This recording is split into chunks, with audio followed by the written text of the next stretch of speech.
We continue our chapter reading of Alfred Goldberg's Pentagon 9/11 book. This is from chapter 5, National Command Center. Word of the attacks on the World Trade Center reached President Bush in Sarasota, Florida. He was visiting an elementary school.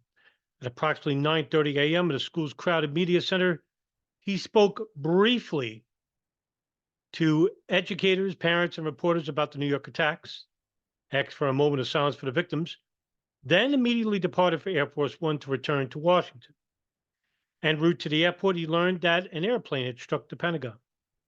The presidential aircraft was airborne at 9:55 a.m. The pilot, after conferring with the lead Secret Service agents on board, flew the plane as high as fast as possible for better security. By telephone, Vice President Richard Cheney advised the president to delay his return to Washington, repeating advice already given by the Secret Service.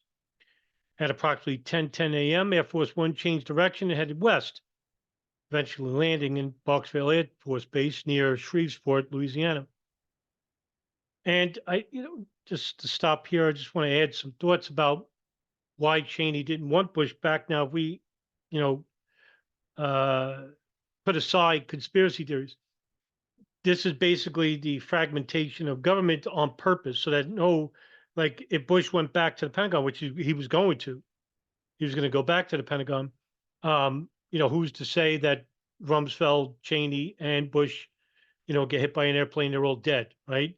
So many years prior to this, there was a operation that was run covertly through members of the government, in which different units of government would operate in different areas, and this is called I just had it in my head. I forgot. It's where different areas of government would operate each other, and Cheney was part of this. Operation that I tend to forget. Damn it. So please excuse me. It happens. I tend to forget. I think it was called Command something like that. All right. Anyway, but that's what they were running in the early 1990s under the and early 80s under the Reagan administration. And it was Rumsfeld, it was Powell, it was Cheney, and all these people would have jobs under the Bush administration, actually. So what they did was Cheney would be in one area of the country, Rumsfeld would be another area of the country, but it's called continuity of government. Thank you, continuity of government. All right, so so that the government could operate functionally, and this is what's happened here on September 11, 2001. Now, if we add conspiracy theory, right? Maybe he didn't want Bush back because Bush is part of the military chain of command, right? Cheney is not part of the military chain of command. He can't give orders of a stand down or a shoot down authority without the authorization of President Bush. Now, President Bush is indisposed. The second in command to order a shoot down is the Secretary of Defense, Donald Rumsfeld. Whereas Donald Rumsfeld on September 11, 2001, he's outside the Pentagon. He's not at the POC, the Presidential Emergency Operations Center. That's where Cheney is. Bush isn't there. He's up in Air Force One. Rumsfeld's outside the Pentagon. Who's making decisions? Well, Cheney and NORAD, because third in command, if Rumsfeld's indisposed, NORAD can use their own discretion about whether to shoot down or to stand down. Now, we don't have anybody on record saying there was a stand down a stand down order. It's a falsely attributed to Norman Mineta, the Secretary of Transportation, that he ordered to stand down of 77. He heard a stand down of Flight 77. No, that was the airplane for Flight 93, actually, where the aide comes in and tells Cheney, "Sir, the plane is 50 miles out. Sir, the plane is 40 miles out." That wasn't 77. It was 93. When the aircraft refueled, the president recorded a short broadcast message pledging that the United States will hunt down and punish those responsible for these cowardly acts, stating that he was in contact with the Vice President, Secretary of Defense, other members of the cabinet, and national security advisors. Now, when he was on Air Force One, one of the complaints was that he couldn't get a consistent line going, that the phone would keep cutting off. And that's because they were so high in the air, right? Higher than airplanes. They were just really that high. He assured the nation that we have taken necessary security precautions to continue the functions of your government. The vice president and the Secret Service again advised the president against returning to the nation's capital because of the confused and uncertain conditions there. By the time Cheney and other officials in Washington believed that a threat existed against Air Force One, known by its codename Angel, concern later proven to be unfounded. Continuing to heed their advice, the president flew from Barksdale to Offutt Air Force Base in Omaha, Nebraska, the highly secure headquarters of the U.S. Strategic Command. There, he assured safety. The president used elaborate command and control communication systems and facilities. At about 3:15 p.m., during the president's video teleconference with key administration officials, Director of Central Intelligence George Tenet reported that evidence pointed to the Al Qaeda organization about the mastermind behind the attacks. Now, I don't know where Tenet could get that information from, because if he's saying it was from bin Laden, well, bin Laden he didn't come up with the idea of the planes operation. That idea came from Khalid Sheikh Mohammed, who pitched it to Osama bin Laden, and the media ran with it because they said, oh, it was bin Laden.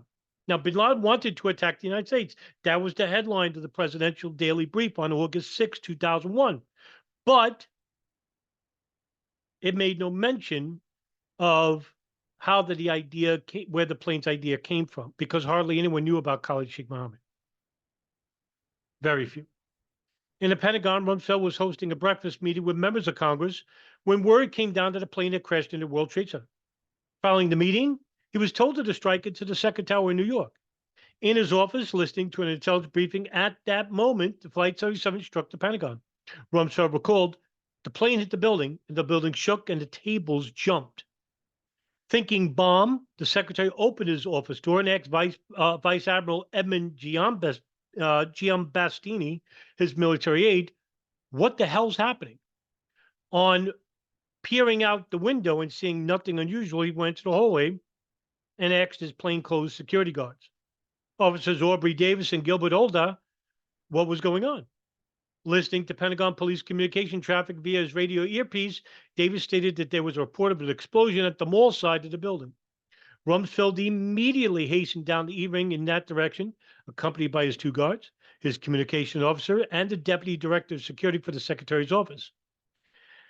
At the undamaged second floor mall entrance, after Davis relayed new reports of a plane crash at the heliport, Rumsfeld pressed on through the smoke and down the stairs to the first floor, where he exited the building just north of the heliport.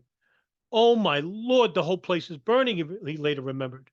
He smelled jet fuel and saw hundreds of pieces of metal on the lawn. He picked up a piece and examined it, hearing someone shout, "We need help." He ran over to assist in carrying a badly burned victim on a stretcher to the sidewalk on Route 27. From there, he had a direct view of the inferno and destruction before the floors collapsed. His questions about what had happened elicited the answer that an airliner had flown into the building. After a few minutes observing that the injured were being attended to, Rumsfeld re-entered the building on the mall side, went directly to his office, and tried without success to telephone the president.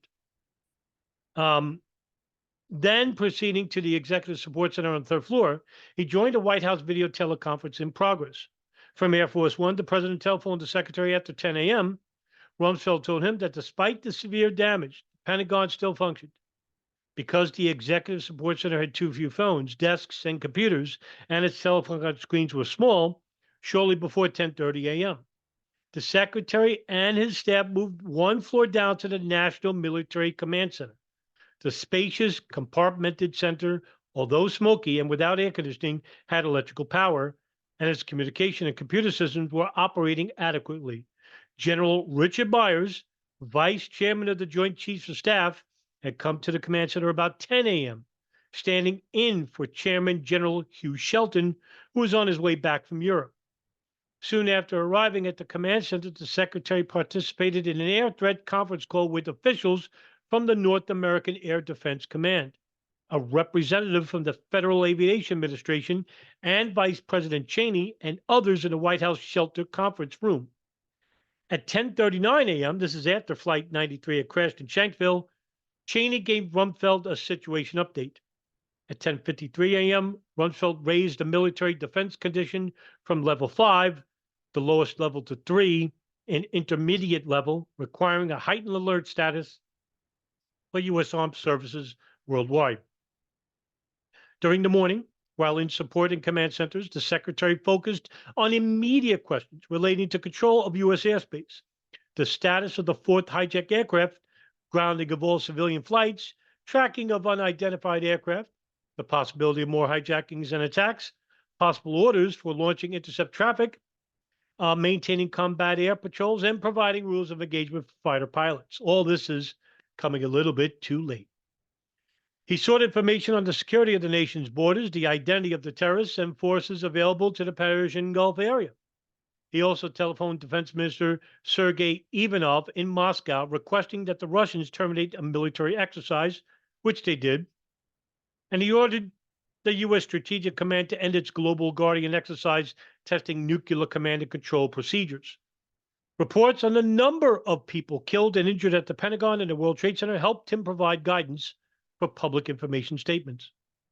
Despite acrid smoke seeping into the NMCC, the possibility of a second air attack against the Pentagon, and the White House request to begin implementation of continuity of operations measures, Rumsfeld ignored repeated suggestions that he leave the building. Instead, he directed Deputy Secretary of Defense Paul Wolfowitz to relocate to the alternate headquarters outside Washington, established at the height of the Cold War. Within minutes, a helicopter landed on the parade ground on the riverside of the Pentagon and carried off a reluctant Wolfowitz and a few others. Chief Ed Plower of the Arlington County Fire Department suggested that the NMCC be evacuated, but chose not to press the issue with Rumsfeld, who was determined to stay, largely because the communications network enabled him to keep in touch with key government officials and military commanders. Plower worried that carbon monoxide, odorless and colorless, would possibly reach the NMCC and render its documents irrational before it killed them. At the same time, he appreciated the magnitude of the crisis and the determination to continue operations in the Pentagon. The firefighters provided the NMCC occupants with a carbon monoxide detector and respirators, along with instructions for their use. But by 12:19 p.m., their eyes and throats had become so irritated by smoke that the secretary and others returned to the executive support center where the air was better. During the afternoon, the secretary again spoke with the president by telephone. Later, he participated in the president's video teleconference from Olfat Air Force Base.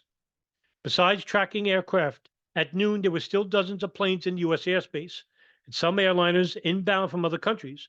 One later sent a false signal indicating a hijacking. Defense officials remained vigilant against coordinated cyberspace attacks on the nation's computer and communication systems. Information flowed to the Secretary from Defense Department components, the FBI, the FAA, and other sources.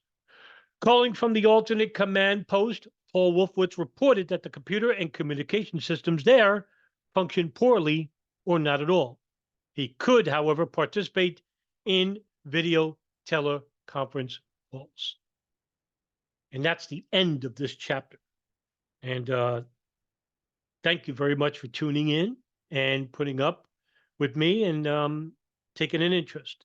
And have a good weekend, everybody. See you in the next video.